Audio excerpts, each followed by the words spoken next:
Jennifer Hall, a one-time respiratory therapist, stands accused of murdering at least one of her former patients at the Hedrick Medical Center in Missouri. An arrest warrant has been issued, and according to probable cause documents in the case, in the 6 months that Jennifer worked at the medical center, 18 cold blues were called, in comparison to 1 or so every 6 months before and after her employment. The arrest warrant is specific to Fern Franco, an elderly pneumonia patient who died under Jennifer Hall's care.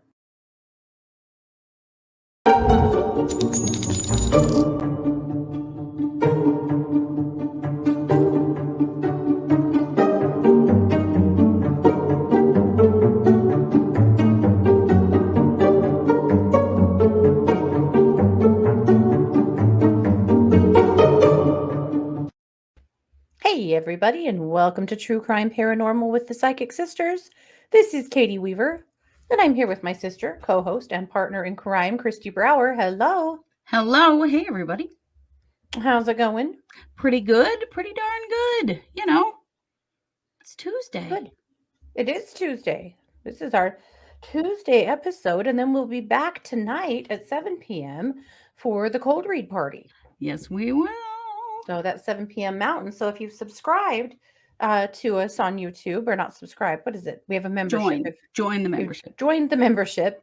It's $5 a month. You can come to the cold read party, bring us a case, and we will read it on air for you. So it's a fun party. It is. Yeah, I really look forward to it because we've learned all kinds. Sometimes we pick a case from there and actually do a whole episode on it because we learned a case we didn't know. Well, there's lots of them. I mean, it would be impossible. Millions, literally. Yeah. Yeah.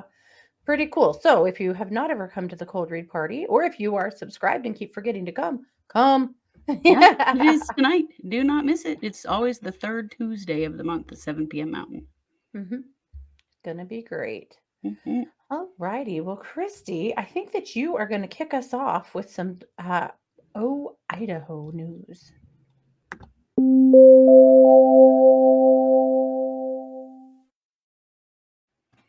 Oh, Idaho, or as I like to say, Ammon Bundy is a jackass.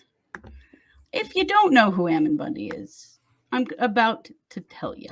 So, Ammon Bundy is an extreme right-wing activist, with quotes, more like pain in the ass in the state of Idaho. He is of the Bundy clan. Yes. Yeah, an activist.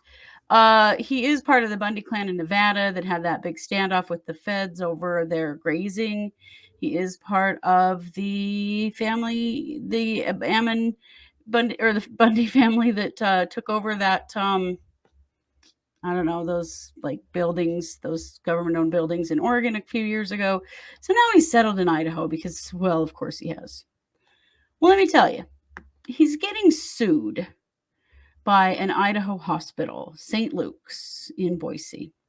In March, the dumbest situation went down, in which the hospital involved child protection in a young child's life because they had concerns for this child, which of course is their job, and all of that information is very confidential and private.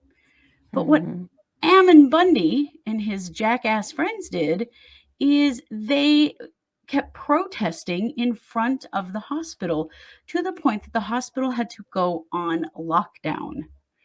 They did it several days in a row.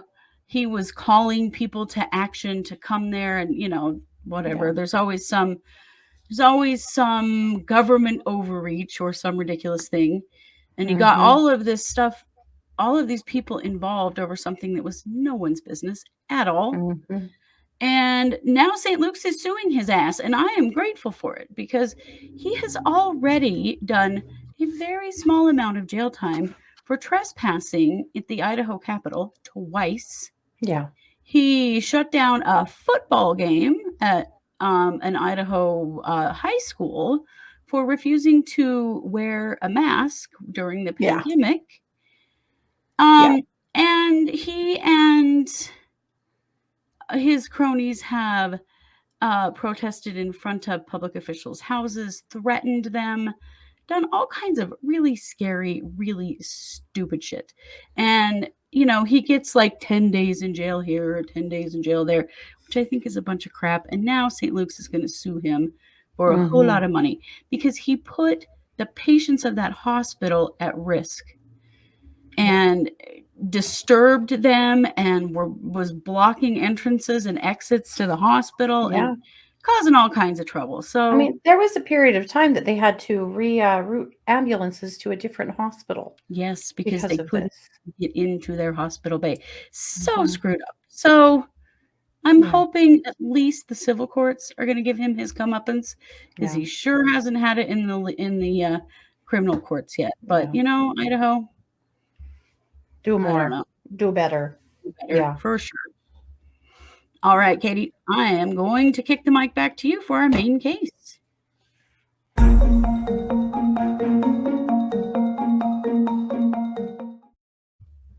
All right. Well, of course, we are talking about Jennifer Hall. So Jennifer Hall was a respiratory therapist and went to work at a medical center in Missouri. She was quite young, really fresh out of school.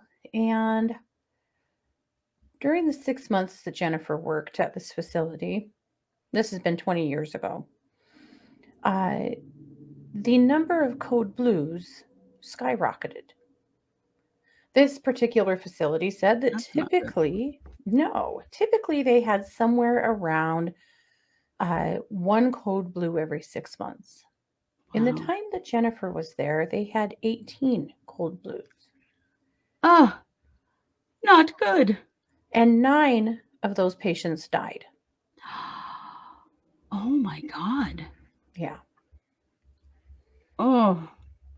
So it finally ended with the death of a very elderly lady by the last name of Franco. And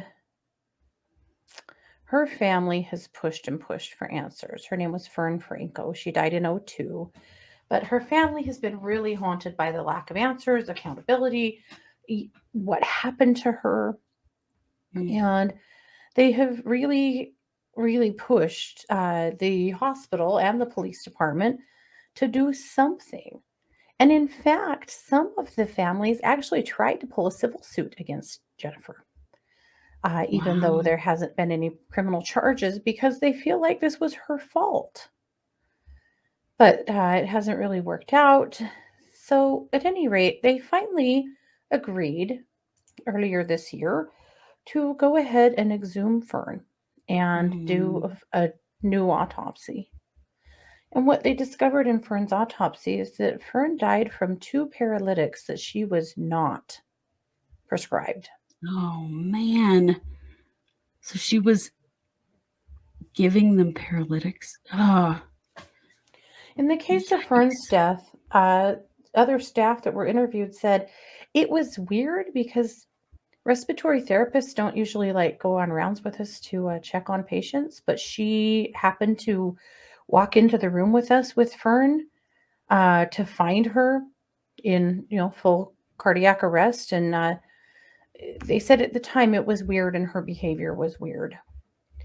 And she was put on administrative leave at that point and then never came back. So here we are 20 years later now, and they finally put a warrant out for her arrest. Wow. But that's amazing that finally they are going to charge her. Yep. So the warrant for her arrest was issued somewhere around the 10th or 11th of May. And they did seek for her for a couple of days. Her attorney has done a whole lot of pearl clutching, and there's absolutely no evidence. And also he claims that Jennifer is going through leukemia right now and that she's going to turn herself in, but she's not hiding. She's just very unwell. Well, on Thursday night, the police worked together to locate the person who did not turn themselves in. and went ahead and arrested her. So she is now in custody. Wow. Yeah. So that happened on the 12th, on Wow. Good Thursday. on Fern's family for persevering. That's Mm-hmm. amazing. Mm-hmm. So she'll have to be extradited to the county where she's being charged. But at any rate, I think it's I think it's very interesting because they her attorney said she was going to turn herself in, only she never turned herself in, Right. you know. Well, and is the leukemia thing even true? Very good question, yeah. My other question though is, has she been working as a respiratory therapist somewhere else? I don't believe so. I feel like she hasn't worked as a respiratory therapist since, but I don't know that for certain. We're going to have to learn that. I think she hasn't from what I'm reading. I've read several different articles, but we'll find out. What about Um, prior to this incident? Was she at any other facilities? Like, I mean, we need to there's a start lot checking. to learn. Yeah. There is. Whew. So, as we know, in 2010, 5 of the families of those 9 patients did file a wrongful death suit against the hospital, and they lost. And then in 2019 they lost actually. So it wove around Dragged the on courts for forever. 9 years. And the reason is because the Missouri Supreme Court said that they filed too late, beyond the 3-year statute of limitations. No. So she has been in court for this already because of that suit. Mm-hmm. And basically, she'd been accused of delivering fatal injections of paralytics. And she says that at the time, she said, "My name is just thrown out there, and it's for horrifying reasons. I want my name to be cleared, yes. At the same time, I don't want my character destroyed." And yet, the police are seriously questioning whether or not she is a serial killer. Right. Hello, an angel of death. Mm-hmm. Mm-hmm. Can you imagine going into a medical field Mm-hmm. so that you can kill people? Yeah. Yeah. I mean, psychopaths, but Yes. it's terrifying to think Mm-hmm. that the respiratory therapist that's treating you while you're in the hospital with pneumonia might be there because they want to kill you. Yeah. God. Yeah. Yep. It's pretty interesting. So there was a statistical analysis performed by John P. Rice. He's a professor of mathematics at the Washington University School of Medicine Mm-hmm. to determine the likelihood. The likelihood was minuscule of having so many code blues during Hall's employment. He called it a pattern that would happen less than 1 in 1,000,000 times. Yeah, that so many of her patients would go Right. down like that. Yeah. Yeah. Well, it always comes down to that. When the nurses in hospitals or nursing homes, it's always the same thing. Like Hmm. their stats go way through the roof. Hmm. Oh my You God. know, we covered a nurse. I don't know. It's probably been 6 months ago or so. Mm-hmm. That had was doing stuff like this to her patients so that she could resuscitate them and be a Right. hero. Right. There have been several like that. Hmm. She was showing off for other doctors or for Mm-hmm. doctors in the hospital. So, and I'm not saying that's what Jennifer Hall did, but it is interesting, that to wonder why. Why? And Right. of course, she's only been charged at this point. And as of, when I first started studying this case, she was still a wanted woman. And now she's Mm, been brought in. So she's not wanted anymore. She is in custody. Now I think we'll get to learn a little bit more because all we know, of course, is what was on the arrest affidavit. Now more custody right. or more proof is going to start kind of coming out. But I Mm-hmm. wanted to tell you a little bit more about the victims or the medication that Fern Franco was injected with. Mm. This is what the Brian Schmidt, he's a police officer for the Chillicothe, uh, Mm. uh, Chillicothe police officer. I don't know where that is. Well, it's in Missouri. I know it's in Missouri. Mm-hmm. Okay. So he said it's the Livingston County Sheriff's Office. Mm. So he said Hall's victim was a sick, defenseless elderly woman who was depending on Hall to care for her physical ailment within a medical facility. The substance Hall used to brutally take Franco's life paralyzes the victim's muscles, including the diaphragm, causing the victim to suffer a ghastly death from suffocation while still maintaining full consciousness. Just paralyzed and can't breathe. That is so. Can you imagine dying like that? Yeah. Yeah. So, of course, they're now, going to be forced to take a harder look at some of the other people that died. And obviously, there's 5 families who, have been pushing for answers now for the last 12 years. And then, of course, Fern Frankel's family's been fighting for 20 years. Why the hell has it taken this long? Good question. Good question. Yeah. Yeah. And so we know she's in custody. We know that we have first-degree murder charges against her. And we know that her lawyer claims that she is battling leukemia. So it's going to be an interesting ride with Jennifer Hall. Mhm. Interesting as well that they had several witnesses lined up to testify against her who withdrew and said that they withdrew because Jennifer was very good at finding people on the internet and pretending to be someone else and messing up their lives. Oh. Mm-hmm. Good to know. She's apparently, Intimidating witnesses. She's a good internet sleuth / maybe, I don't know, ghoster, hacker, something. Mhm. So at any rate, I almost hesitated to do this case until she got arrested. And then I went, okay, here we go. It's Right. go time. Because, we also have to think of our own safety. And occasionally, we've been a That's little why concerned. sometimes cases like this go on our Patreon because it's a little safer. We've done several on Patreon lately that we didn't feel safe to do publicly. Yeah. Yep. But at any rate, she's in custody now, so I'm not worried. But I just think this is a really interesting case.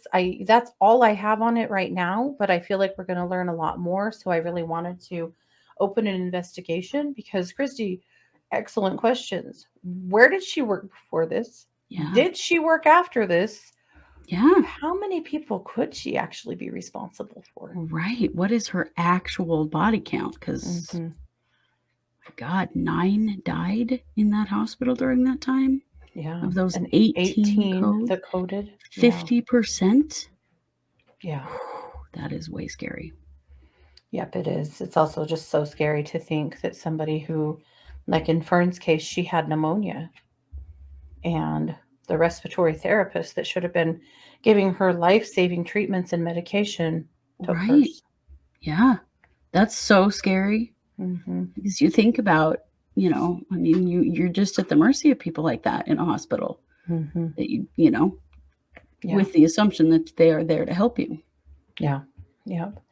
So we will keep digging for answers and see if we can answer our own questions and yours if you have any. And we'll keep a finger on this. And until then, Kristi, I'm going to turn the mic over to you for some WTF news. Yeah.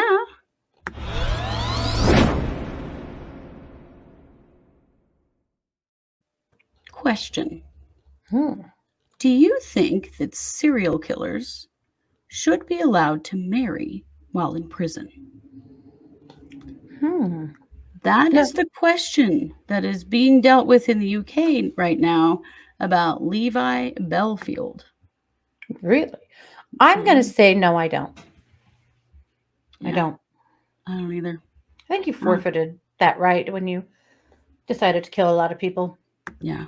Call me crazy, but I know it really does.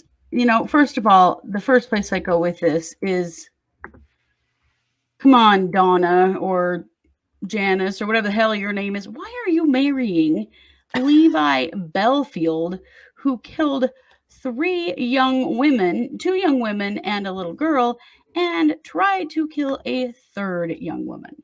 Oh my God. And he's in prison for life. He's serving 2 whole life sentences in the UK. So the UK does not have death penalty, and a whole life sentence means life without parole. You're never getting out, right? Sure.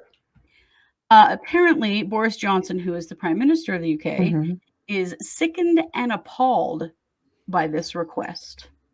Wow. So he has made this request, and everybody's like, well, Boris Johnson's office put out a statement. Like the rest of the country, the prime minister is sickened and appalled by this, and his thoughts are with the families and loved ones. Questions around, he murdered our daughters. They don't get to get married. Why should he? Why should he? Good question. Yeah. So a statement by the prison system. I think everyone, including the prime minister, is disgusted by some of the reporting we've seen today.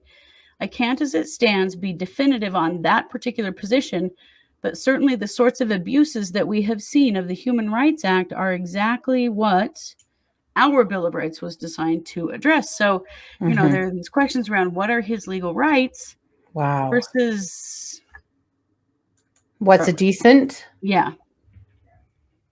Wow. Yeah. So they're doing a review of his request. Sure. He got down on one knee and proposed to this woman on a visit when she was there visiting. For God's sake. Gross. Yeah. I know. Right? It just seems to turn everybody's stomach. But also, what are you doing? What are you doing? Yeah. Marrying a serial killer, for God's sake. Right. I mean, can we just save you from yourself, maybe? So. Seems like she needs it. Right. Right. And the families are just like, our young women never got their wedding days. Why does this creep get his, So his application is still being processed. It hasn't been, decision has not been made. It's pretty clear that nobody wants to let this guy get married, but UK law may say that he has the right. US law allows for this. Yeah. We've seen it.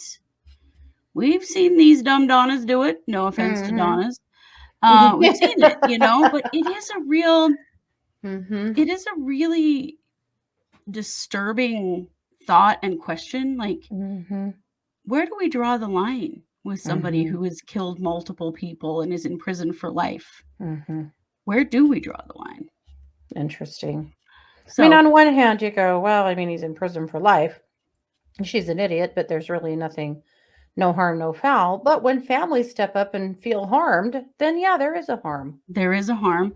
Not to mention the fact that, we've seen historically that sometimes crazy people marry crazy people, and then they have, the serial killer then has someone acting on the outside on his behalf. You just don't know.